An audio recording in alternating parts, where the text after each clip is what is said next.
Hello，大家好，我係佩玲。今日咧會教大家嚟去伸展我哋嘅胸臂嘅。咁我哋有胸大肌啦，同埋我哋嘅老鼠仔嘅。咁平時咧好經常會做嘢嘅時候咧，寒背啦，咁樣會令我哋前面收緊嘅，咁啊引致我哋嘅肩周炎嘅問題啦。咁我哋依家就嚟去透過一個動作嚟去放鬆翻佢。咁我哋打側俾大家睇，慢慢捲捲向後沉肩，扣手。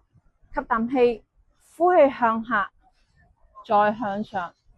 可以嘅話，將手仔合埋一齊，盡量抬高多啲。身體唔要向前傾，都唔要突個肚仔出去。修正翻嚟，盡量抬高多啲。之後慢慢放鬆落嚟。背部俾大家睇一次，捲捲向後，沉肩，扣手。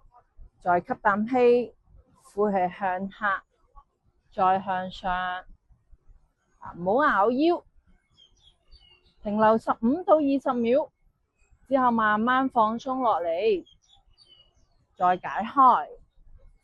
咁呢個動作呢，我哋可以做3次為一組嘅，做3組。今日嘅分享就到呢度，我哋下次再見，拜拜。